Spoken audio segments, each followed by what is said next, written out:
तो अब दूसरे साथी से मैं आप लोग को मिलवाने जा रहा हूं, लेकिन उनसे पहले परिजनों से पूछे कि रंजीत सर को आज इस स्टेज पे देख के कैसा लग रहा है। सबसे पहले बिटिया। बहुत अच्छा लग रहा है। मैं sir Kritika Kumari from Kiul. आपको कैसा लग रहा है? बहुत खुश हूँ मैं सर, क्या बताऊँ, बहुत खुश हूँ आज। जय आसिया। समझ लीजिए, भावनाओं का कोई शब्द नहीं होता। ये से नो, तो एक बार जोरदार तालियां होनी चाहिए। अब मैं माइक हैंड ओवर करने जा रहा हूं। धैर्य किन्हीं से सीखना है तो वो रंजीत सर हम लोग के बीच मौजूद है। तो एक बार जोरदार तालियां रंजीत सर को। मैं माइक को हैंड ओवर करने जा रहा हूं। Please welcome sir. बहुत बहुत धन्यवाद। नाम रंजीत कुमार, रहने वाला क्यूल का हूँ। बहुत कम शब्दों में मैं आज आपके बीच कुछ बातचीत करना चाहूँगा। सबसे पहले मैं धन्यवाद करना चाहूँगा अपने महागुरुजनों का, जिन्होंने अपना आशीर्वाद और अपना मार्गदर्शन मेरे ऊपर बनाए रखा और एक साधारण LIC अभिकर्ता को एक बहुत बड़ा विशाल नेटवर्क के साथ इस RCM बिजनेस का एमराल्ड अचीवर बनाया। कोई और नहीं, RK सिंह जी और सुजीत सर के लिए एक बार जोरदार ताली जाए। और धन्यवाद उनका भी मैं करना चाहूंगा, पूरी इंटायर टीम का, जिन्होंने मुझे साथ दिया, सहयोग दिया और इस बिजनेस में कार्य करने के लिए बार बार अपलाइन और डाउनलाइन के रूप में दोनों कड़ी मुझे प्रेरित करता रहा, जिसका नतीजा आज आप परिणाम स्वरूप देख पा रहे हैं।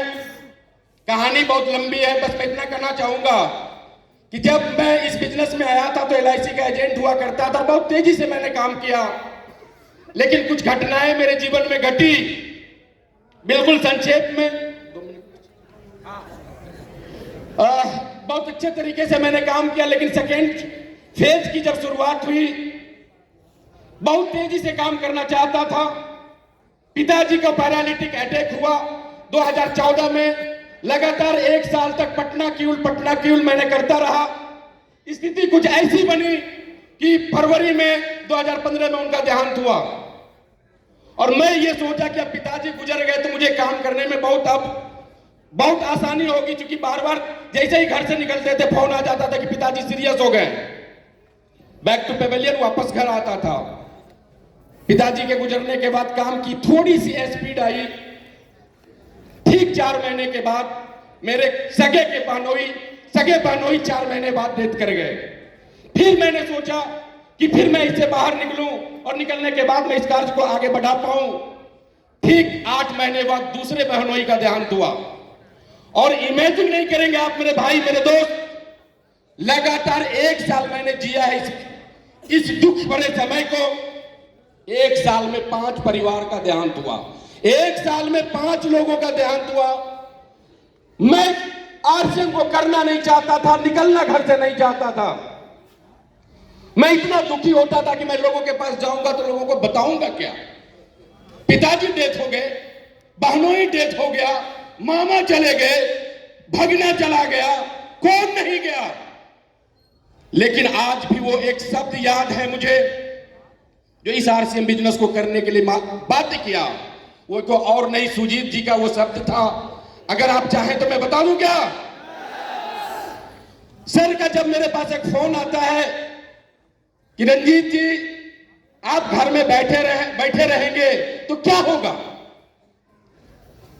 आप अपने शरीर से, पैसे से आपने अपने परिवारों का साथ दिया, लेकिन आप सोचिए कि आज आपके परिवार के साथ ऐसा हुआ, कल जब आपके साथ ऐसा होगा तो आपके बच्चे, आपकी बीवी के साथ कौन खड़ा मिलेगा? और सर की ये शब्द मुझे दिल को चुभ गई और मुझे एक प्रेरणा मिली कि बेटा रंजीत, घर में बैठे रहोगे तो कुछ नहीं मिलेगा, बाहर निकलो।